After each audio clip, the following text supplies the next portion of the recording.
Now, we are very, very hopeful that Rob has pushed the right buttons because it's happened again, Rob. It happened last week when we had someone on the wireless and we played their song and they were magically on the line. Two of the people whose voices you would have heard in that very fine song by the Black Sorrows are Vika and Linda. And if we've got our fingers crossed and we're pointing in the right direction, they will say hello, Vika and Linda. Hello, Neil and Rob. Good morning. The magic of telecommunications and radio. Lovely to have you aboard. Thank you so much for joining us on what I guess for you is a busy Saturday morning because your whole lives are very busy now. Oh, we're just getting ready to go to Thirroul and do a show. We played in Manly last night, and we're moving hotel and moving venue. It must be the joy of your life to put everything back in a suitcase, jump in a car, jump in a plane, and go to the next one. I'll tell you what, we are good packers. We quickly, and we know now to do it the night before because, we've been caught a few times. But I don't know. I find it therapeutic, a part of the job. Yeah, I guess so. Was it Jackson Brown who had a magnificent song called "The Loadout," the Roadie's Lament? Yeah. Yeah. Ladies, I remember a comment from Huey Lewis many years ago when he was talking about how he's become an overnight sensation. He said, it's taken us 25 years to be an overnight sensation.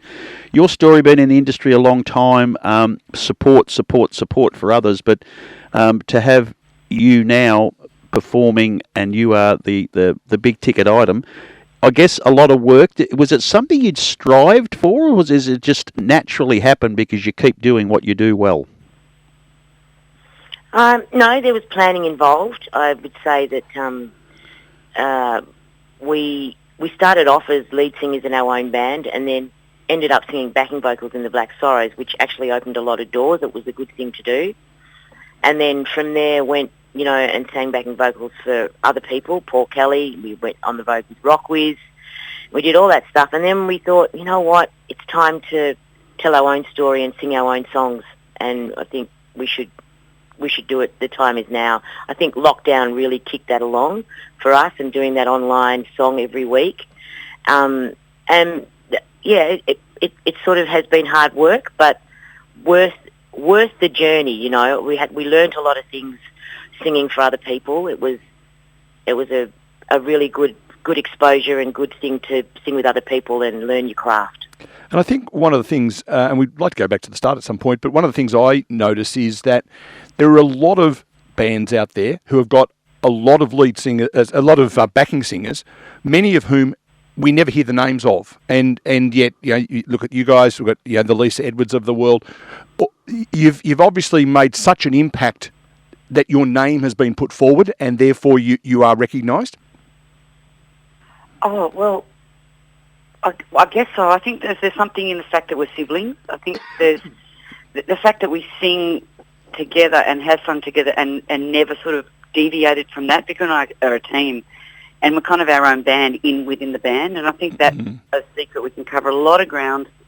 And because we haven't changed that combination, eventually people do notice. I think the sound that we've got is different. And like all backing singers, you work your butt off to make the lead singer sound better. You're meant to be the sprinkling, the sparkle, the icing on the cake. So, they all deserve to be recognised. And just, I don't know what it is. I think with Vika and I, it's just the fact that, we're last to leave the party and also we were a strong team. Yeah.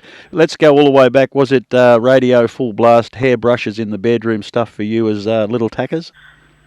Yeah, of course. We sang along to the radio and we sang along to our favourite songs, on TV, Countdown. We watched Countdown a lot and we put on concerts for the family and, there was a lot of that. And I'm cringing thinking about it. So would I. Yeah.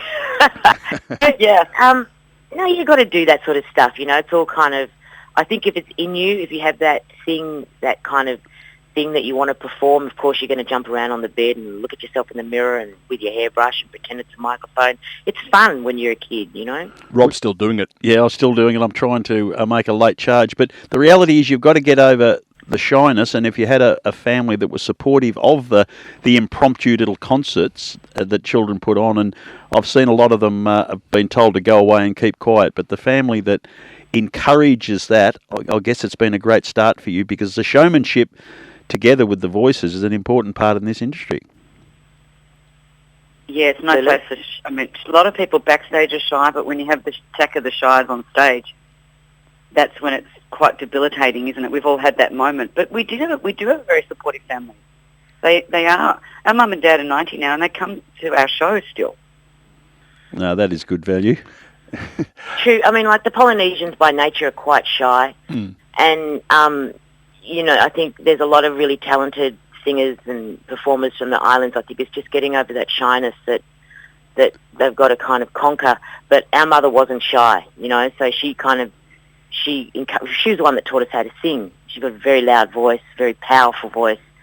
And, you know, as much as she didn't really want us to enter the entertainment industry, she loved the fact that we could sing in tune. So she made sure we did. And just picking up on the Polynesian heritage, Tongan specifically, that's right, isn't it? Yeah. Yeah, I had the good fortune in 1999, I had to fly to American Samoa. And if ever that's not necessarily a great thing, but to do that, you fly Melbourne, Auckland, Tonga, Western Samoa, American Samoa. And the same on the way back in a 3-day trip, I can tell you. But the bit coming back between Western Samoa and Tonga, I was the only person on the aeroplane that wasn't part of a group who had been in Western Samoa for a Christian convention. And on the way back, they sang hymns from start to finish. What an extraordinary experience. The most beautiful collection of voices I have ever heard in my life. And there was a genuine joy and a genuine enthusiasm for the art of singing, and also, obviously, the spiritual component to it. They did that on the plane, did they? On the plane, yeah. All the way? Pretty much. Yeah, yeah. And at that time, that would have been 1999, so, you know, it was a time coming up to the millennium, and in Samoa, they were going to take out the entire rugby stadium and sing the Hallelujah chorus. I mean, the voices from that part of the world, it's like the Welsh, isn't it? Welsh male choir. You just like, oh, you're Welsh, you must be able to sing. I suspect there's a fair bit of that in your part of the world. Well, that's how we grew up. We listened to that singing in church every Sunday. That's how we learnt how to sing. Those infectious harmonies kind of seep into your DNA. And you know, as a kid, we weren't formally taught anything. We just had to listen to that, and what an education we got, because that's how we learned how to sing in harmony. Our mother and the church and the Tongan choir. The Australian music industry had a lot of strong female icons, but in a world we talk a lot about the inequality in business and industry and life in general. How's that been for you, finding your own place? Has it been a bit tougher, do you feel, being females in what, well, certainly record production, very male-dominated world? Yeah, we've had our moments. I won't say it's been, smooth sailing all the way. It has been tough, I think. You're always sort of trying to get what you want. It seems to be a bit more of a fight, or standing up for your place and your rights. It's a little harder, wouldn't you say, Linda? I think it's harder because that's just, like you say, there's a lot of inequality in the sex, sexes-wise. Like when we started, it was mostly men, not many women, but, our record company, Mushroom, has a lot of females working there too, so we're sort of supported there. But also, Vika and I, there's two of us.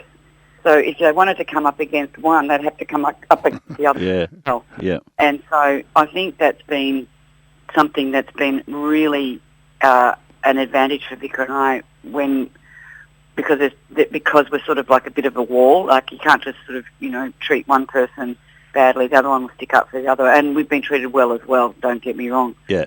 So it's that team. I assume the opening song at your event is God Help the Mister Who Comes Between Me and My Sister? That's a very good job. Anytime you need any help with your song selection, I'm your man. Don't worry about that. You obviously speak highly of your parents and their support early, but who were your heroes when you were starting out as singers? Oh, we had a lot, because Mum and Dad really loved music. So, there was always music in the background. Mum's Tongan tape, she'd play her old songs from home.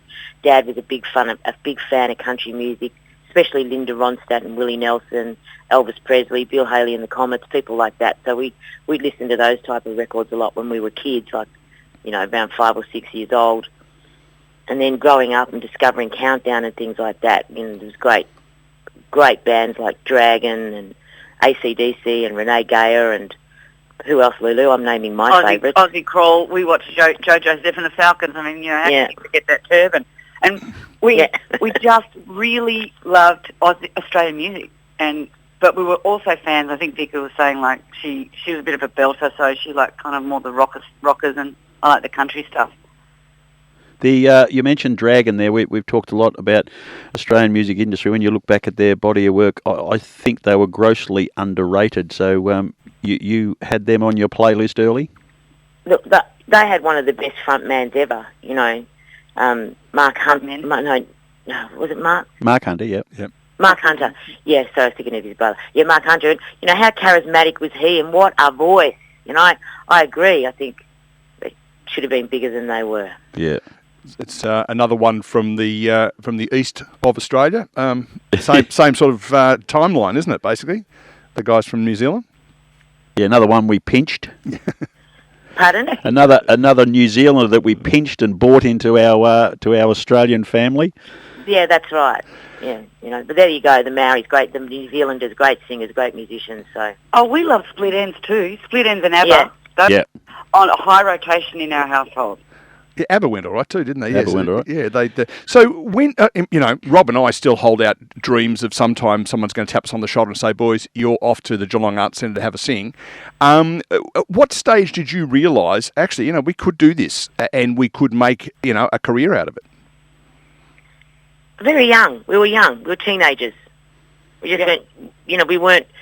I wasn't interested in pursuing anything other than music, and I asked Linda to come on the journey with me when she wasn't that happy, you know, studying at art school. So, you know, both artistic, but I've dragged Linda in. I knew Linda and I could sing in harmony. I knew it'd be a great sound, so I said, that's it, we're going to start a band. We did that when we were about 18 years old.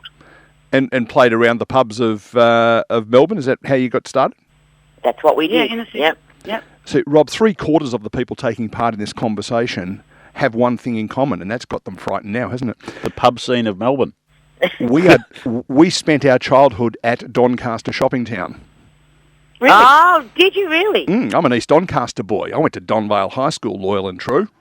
Really? So I may have at some stage or another gone in and had a cool drink on a warm afternoon at both the Donny Inn and the Shoppo.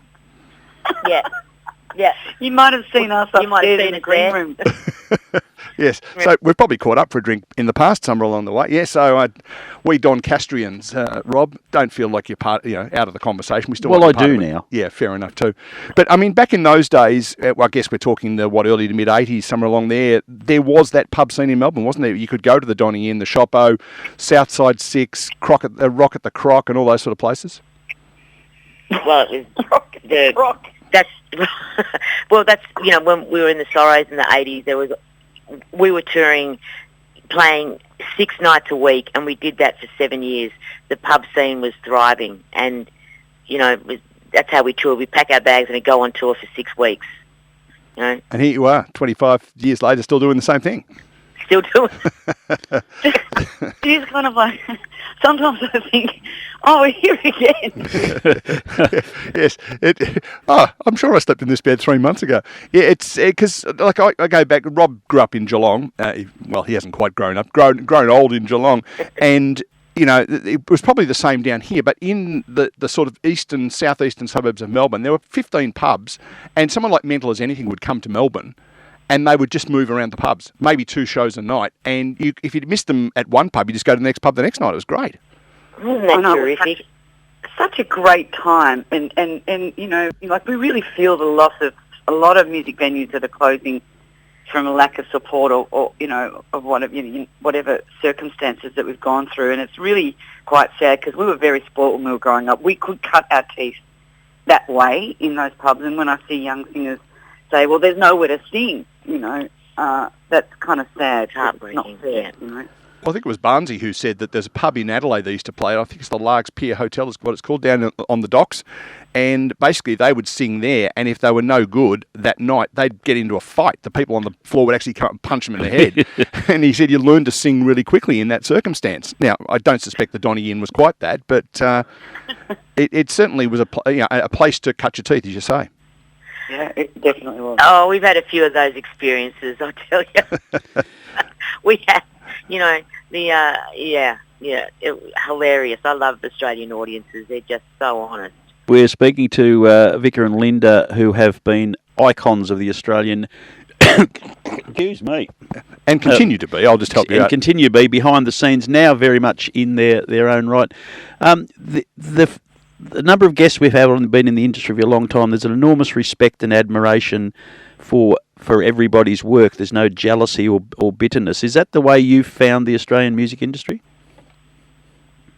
It's competitive. I think very competitive, but I think we have a healthy respect for one another. It's like we like to see each other do well and congratulate and celebrate their wins and stick with each other through the hard times. But it's good to be competitive, and I think it's healthy. Well, in some respects, it's a bit like when you see a game of AFL football finishing and everyone's been belting the liver you-know-whats out of each other for 2 hours, and then they get up and they all played footy together as kids, and they go over and shake hands and have a hug, and I guess it's a bit the same in a kind of different way. No, it is. Yeah. It is like that. I mean, we don't, like Vika said, it's competitive. A healthy competition is good, but no one wants to really see other people fail. It's not like that sort of industry where it's like dog eats dog and I don't care what happens to you. It might be for some people, but it definitely hasn't been like that for us. And I guess by doing that, let's suppose you had been somewhere near the Glen Street Theatre in Belrose in Manly in the last 24 hours. I guess if you put on a good show there, then people will come along and other people can then benefit from that. Other artists can benefit from that. So it's kind of a build-up together kind of thing. What do you mean, as in the venue? Yeah, or venues like that are going to fall over if they don't have that competitive. You turn up one week and then Joe Camilleri turns up the next week, and then along comes Russell Morris. It's building each other up and keeping venues open, I guess, is also part of that. Well, I think that's the thing we're discovering on this tour, because we are going out to the regions and playing in their lovely theatres that they have there, and going out into the crowd and speaking to the crowd afterwards. They're so appreciative that we come to their area and play rather than having to get in the car and go to the city. And I reckon that's pretty cool. Or stream it. Yeah. Pretty cool that you do go out and speak to the people and show the respect for those that come and support you along the journey, because you would know the importance of the crowds. It's all very well to be able to sing, but people have got to want to pay for the privilege of listening to your voice, and that's why I hope that you're in a pretty comfortable financial position after maybe doing it tough for a while along the way in pursuit of your goal. Well, that's right. But that is a very important part of our show, as much as it's really hard because we've just sung for, an hour and 45 minutes and we sing it's very hard on the voice, but it's very important that we go out and, shake people's hands and thank them for coming, because without them, like you said, we'd have no money. It's like we have to thank them for that. And we appreciate, they're clapping after the songs, and if they like songs, and if they don't like songs, they sure know how to let us know that. And the feedback is just wonderful. So, we have so much fun meeting them and playing in their beautiful theatres that they have in like last night. We'd never heard of the Glen Street Theatre. And it was a wonderful theatre with a beautiful grand piano, just the perfect size. Absolutely. Well, you are playing, as you said, in Thirroul tonight. Rob's going to tell us where Thirroul is. It's Wollongong. Bit for Wollongong, is it? I got friends in Wollongong. I'll ring and tell them to go. And then, most importantly, from our perspective, you're going to be in a small town called Geelong on the 9th, Sunday the 9th of June. That's only a couple of weeks away, isn't it? It is. That's the long weekend. So you'll probably have people who are down here for the long weekend who will come along as well at the Arts Centre. So get along, I say. I think you'll love our Arts Centre, ladies. It's been recently completed. It is spectacularly good. People talk about the quality of the sound, so I really think you're going to have a lovely time in Geelong, and hopefully we'll then want to come back more often. We can't wait. We really can't wait. We love Geelong. Now, I just want to ask you a quick question. You've got to have two hats on. You spend a lot of time as a backing singer. Is now that two each, or is that... yeah, one hat each? Or... So I want you to see, what is the most beautiful song you could imagine that you could sing as a backing singer, and who would be the lead singer? And conversely then, what is the most beautiful song you would take control of, and who would be your backing singer? Oh, my goodness me. And your time starts now. Not too much, but I'm enthralled about you've sung so many songs, but is there one that just makes you all go funny when you hear it and want to sing it? Wow. There's a long pause. They're looking at each other going, you say. No, you say. Hard question. There's a million songs out there. There is. But, you try and pick one on the spot. Linda's got a quicker brain than me. Lulu? No, I don't. Not in this situation. I mean, No.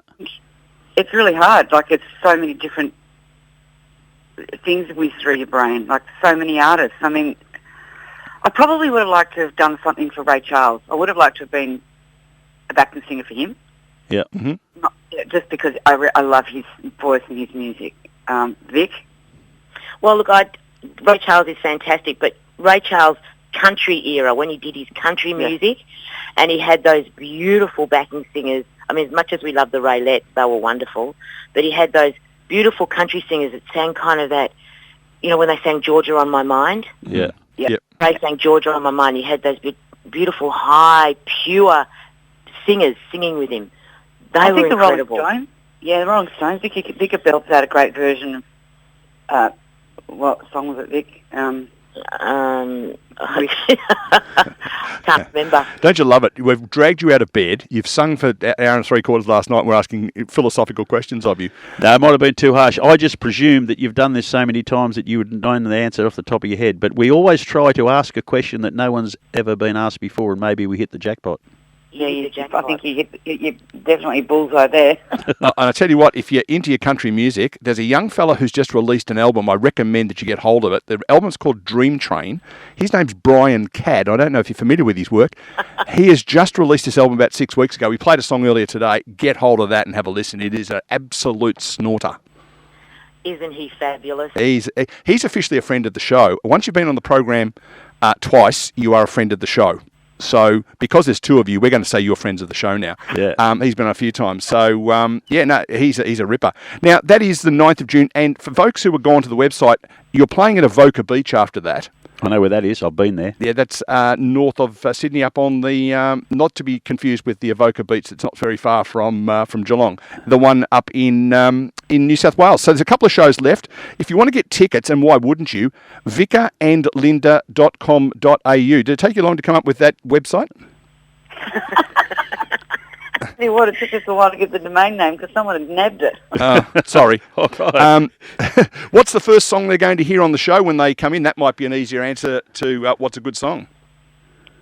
They're going to hear On My Way. It's a gospel song. Nice. Beautiful. Excellent. Well, we hopefully will get along. It's a bit hard to predict that far in advance, but we'll try and get along if we can. All power to you. Travel safely to Wollongong today. Thanks for being part of the Two Blokes Chatting radio show. We look forward to you visiting Geelong.